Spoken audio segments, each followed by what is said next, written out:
From streets to screens, we make it real. More Ventures gives you the skill.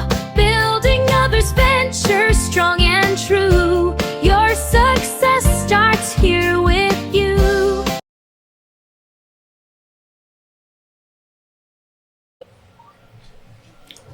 Hi, good morning. I'm Michelle Bayana Trillaana, the president and founder of More Ventures. We are now at our store with our third episode on the Building Others Ventures series. Today we have Mr. Apolinario Nantican. Sir, magandang umaga po. Magandang umaga naman. Maybe you can tell us about yourself and your business po. Ako po ay si Apo Lantican na lang para mas madali. Ako po ay graduate ng MS Development Communication sa UP Los Baños. At ako po ay nagtrabaho sa Dean's Office ng College of Agriculture, doon din sa UPLB. I have retired 5 years ago, 2020, before the pandemic period. So, nung ako yung mag-retire, inisip ko kung anong aking gagawin. So, naisip, hindi naman pwedeng wala kang gagawin, di ba? Pag nag-retire ka. Tsaka, nasa system mo na yun eh.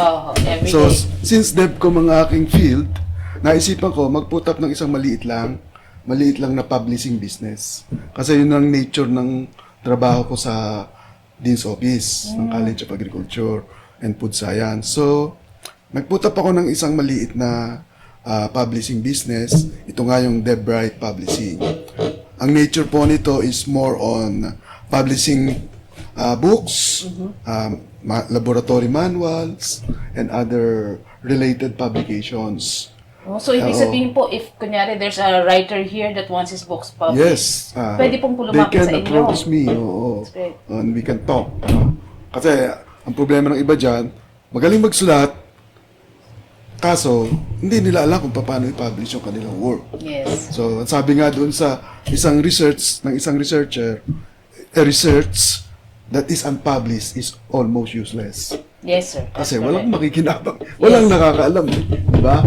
So, yun ang naisip kong business. So, ang DevBright Publishing is also involved in marketing publications. I have linkage with various dealers, private dealers in Metro Manila, and also at UP Press. Tinutulungan nila ako na i-market yung aking mga published publications. Tapos nakikipag-consign din ako sa kanila nung kanilang mga books. Oh, so you do consignment naman po? Yes, of course. How many years are you in the business already, sir? 5 years na. Matagal na rin pala, no? Magpa 5 years na bale. Oo. Kasi after I retired nga, yun ang naisip kong gawin agad. Are you doing this alone or you're with family? Ang katulong ko lang dito yung aking better half, si Yoli. Kasi nga, hindi ko pa kayang mag-hire ng mga staff. Kasi kaya naman namin eh. So, doon lang muna. We are just testing the water, ika nga. Yes, sir. Ganun sa business eh. Mahirap kasing antimano, big time ka agad eh. Mamaya, big time din bagsak mo. Diba? Oh, that's right. So, think small first. Like, Step by step po, step by step. So far po, ilan na po ang books na napapublish po ninyo? Or, actually, I've published 3 books already. 2 of them was authored by yours truly. wow. Oh, yan. Itong una, yung Guidebook for Writers and Editors. Ito po ay malaking tulong sa mga writers na medyo nangangapapa. Yes. Tsaka sa mga editors na baguhan. So you pag bagay to. nagpa-publish po sa inyo, you also do copywriting and editing? Yes, of course. Nag-check Lahat po. yun. Every aspect of publishing ako nag-handle. From copyright to layouting, editing, printing, and marketing. So, kompleto siya. So kompletong package po pala pag pumunta sa Oo. inyo. Tapos, ito naman yung aking pangalawang book. It's a booklet na it encapsulates my experiences as an extension worker. So, kaya ko siya pinablish kasi gusto kong ma-document yung aking mga karanasan at saka mga leksyon during extension work.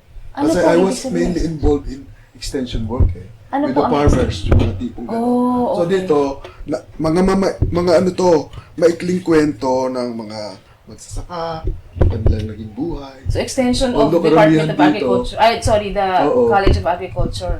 Yun po yung extension na sinasabi Oo, ninyo. oo. Although karamihan dito, malulungkot. Kasi malungkot naman talaga buhay ng Ng mga magsasaka. That's true. At saka yung nasa laylayan ng lipunan. Yes. Yan. So, hindi lang pala kayo may-ari ng publishing firm. Kung hindi, you also write. Yes, I write and edit. Okay. So, ano ho yung pinakaunang product po na ni-launch ninyo or yung own product po ninyo ni-launch ninyo? Very first. Yung Hindi. nagbukas po kayo ng business. Ito nga, itong ating libro. Yung book nyo po. So, when you started, you did that already? Or Yes. you wrote before you started the Actually, business? nung naumpisa ko na to, when I was still working. Oh, Kaya lang, siyempre, hindi ka full time doon. yes. So, siya. Nag-drug na siya ng gusto. Hanggang halos makalimutan ko na. Opo. So, nung nag-retire ako, doon ko siya natutukan. Oh, so I Kasi thought may and that's the time na eh. first thing you did Oo, with your yes. publishing company. May time na eh. Sir, if may I ask, your company is sole proprietorship? Sole proprietorship. Corporation? Sole. Sole proprietorship. Actually, hindi pa siya company. Kasi pag sinabing company, may mga tauhan ka na doon. Oh.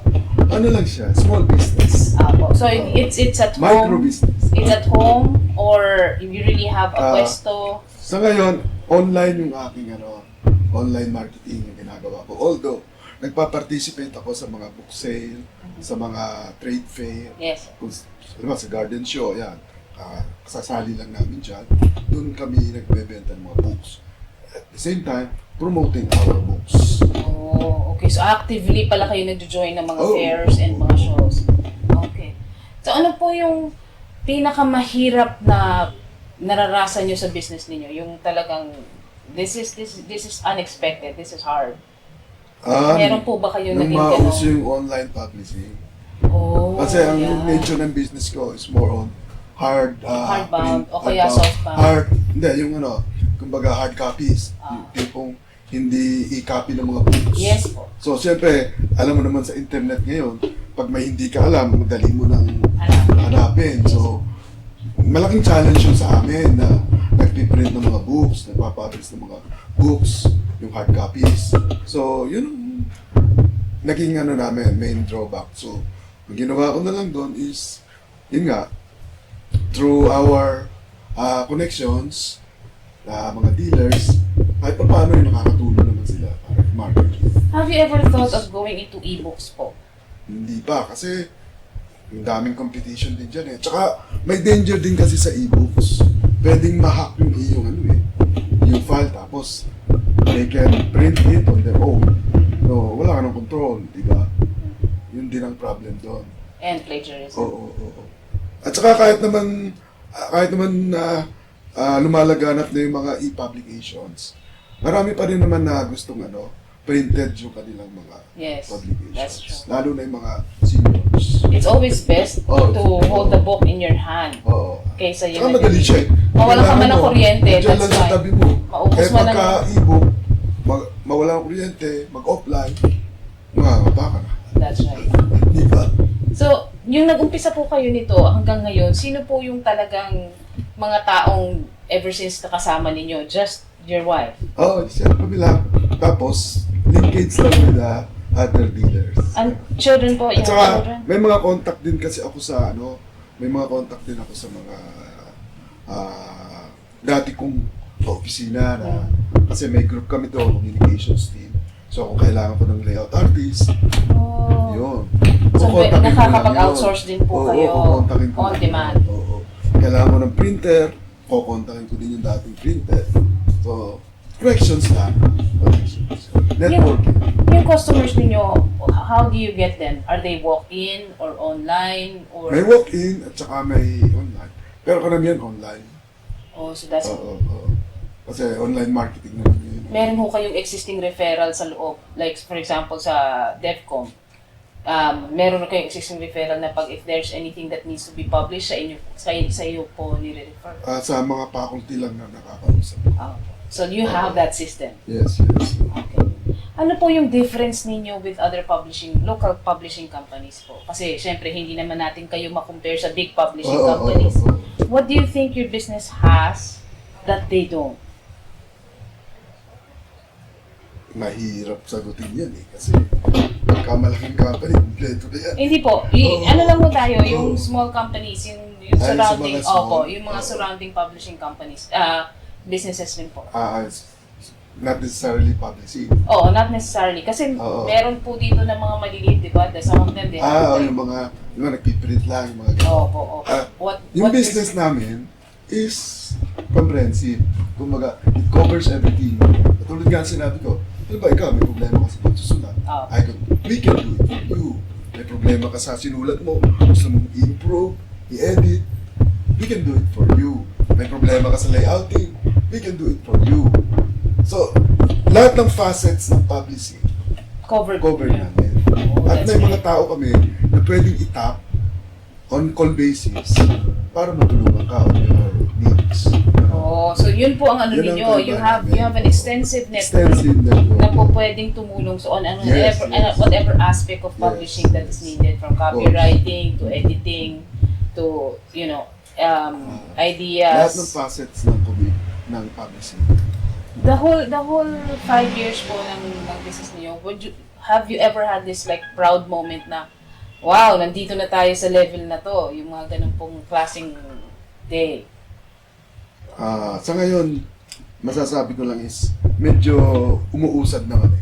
Kumbaga, lately magpuputap na kami ng isang mini bookstore Wow. doon sa bahay lang. Opo. Bahay para walang bayad. So katabi kasi namin school, Aha. Integrated National High School. So naisip namin na magputap ng maliit na bookstore doon sa tabi. Likod lang kami ng school eh. So magandang lugar.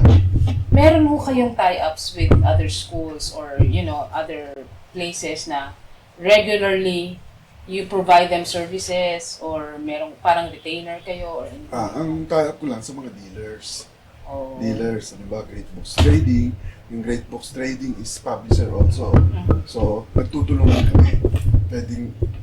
Pwede kami pumasok sa joint publishing. Tapos, minamarket ko yung books niya, minamarket din niya yung books ko. Oh. Tulungan lang. Pati sa UP Press. Ang UP Press, ganun din ang system. Talagang mutual working relationship. Pati na rin sa Marit. Yung Marit kasi is more on agriculture publications. Yes. Since galing ako sa College of Agriculture, marami akong publications din on agriculture. Minamarket nila. Tapos sila, yung publications nila, minamarket nila. So, pwede ho magpa-publish sa inyo ng mga laboratory manual? As long as may nakikita kami na market potential niya. Yung mga tipong, halimbawa, laboratory manual on biology, at least yun, captured mo na yung mga Yung course na yun. Oo. So, kung sa tingin namin, marami naman ang nagpapatronize niya every semester. Go. So, madali naman po makapag-tie up sa faculty when it comes to, Actually, meron na akong isang regular na faculty member na nakapagpapublish na sa akin ng book. Recently nga, yung Duck Egg Production. So, it was launched and it's selling quite good. So, ngayon, you're content with the way things are going with the business? You are Siyempre, okay with gusto it? gusto pa rin mag-improve yan. Kaya nga, I'm still at an experimental stage. So, saan nyo kung gustong dalhin yung negosyo ninyo? Ano hong plans nyo in the future for you? Siyempre, gusto ko rin mag-expand, tapos magkaroon ng franchise. Siyempre, kahit naman sino. So, meron na kompleto ho kayo ng equipment for everything, And for yes. printing and... Hindi, ang printing kasi is, course through ko lang yan sa mga contacts with printer. So, Oh. parang ang tawag doon, subcontract. Kasi hindi ko kaya na magputap ng sarili ko. It's too expensive. Yeah. So, kung meron ho kayong, let's say, you had an unlimited budget for your business, what would you want? What would you want? Magpuputap ako ng sariling printing press. Magpuputap ako ng sariling, halimbawa, I want to expand on other aspects of marketing. Like, of communication, like broadcasting. Pwede na magputap ng ganito. Pero long term yun. Opo. Oo. Ano po yung ano? As long as ma-healthy pa tayo. Oh, Kasi tama medyo po. maedad na rin tayo. You look healthy, sir. You look very, very healthy. Hindi naman, marami na rin pinagdaanan. Pero na-survive naman. Ano ho yung pinakamalaking pangangailangan nyo ngayon? As in, what the business really, really needs right now? It can be equipment, manpower, or you know, Equipment siguro. anything. Equipment. Specifically, anong Halimbawa, equipment po? yung printer, yung mga gano'n. Yung mas high-tech na printer. Mm, okay. So, ano po yung, if I may ask po, what was the first sale that you've ever made? Magkano po yung unang nabenta ninyo sa negosyo ninyo? At tapos ano po yung pinakamalaking nabenta nyo na so far? If I may ask lang po. Ano kasi, more on, ako consignment eh. So, ibig sabihin, pinapa-consign ko sa mga dealers ko. So, hindi naman kalakihan. Ano.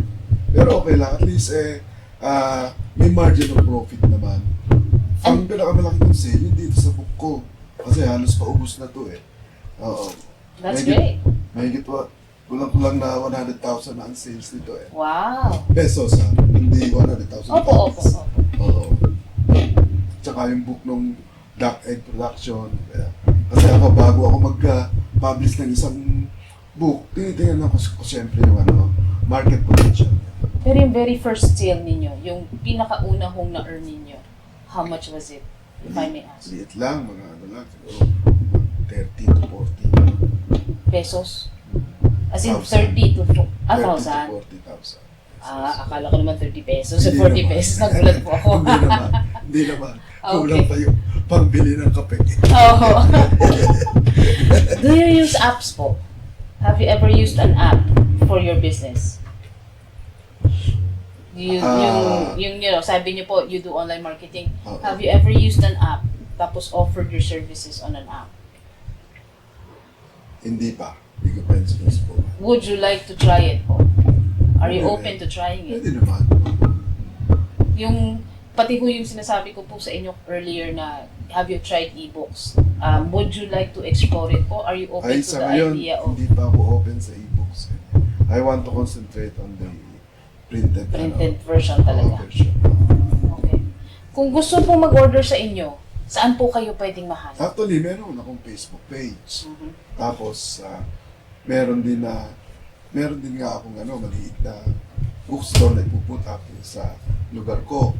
So, tapos, meron din akong mga tipong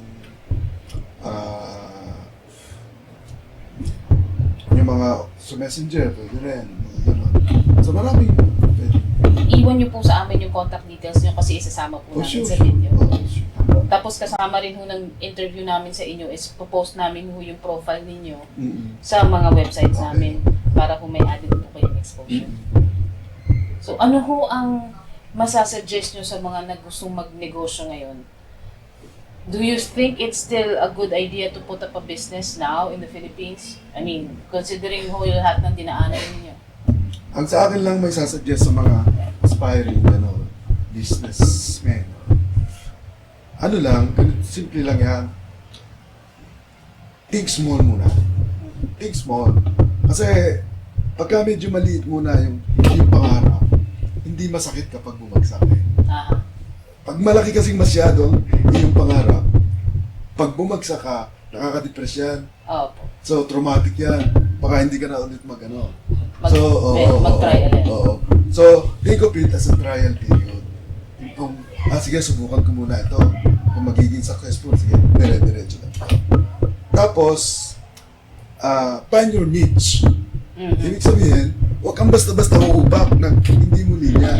Yeah. Yung babanan sa hindi mo linya. Katulad ko, DevCom ako.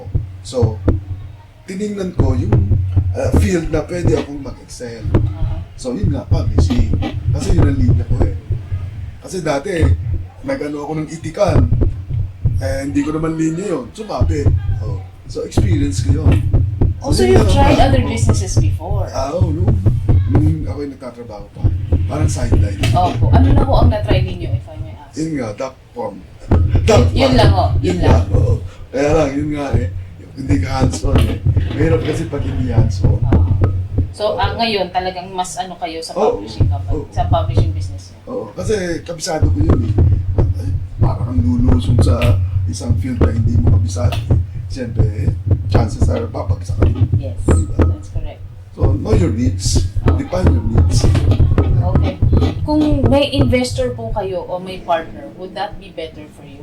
Of course. Let's say somebody wants to Ano invest ba, in your someone business. would like to invest in printing. Okay na. Magkakatulungan kami siya.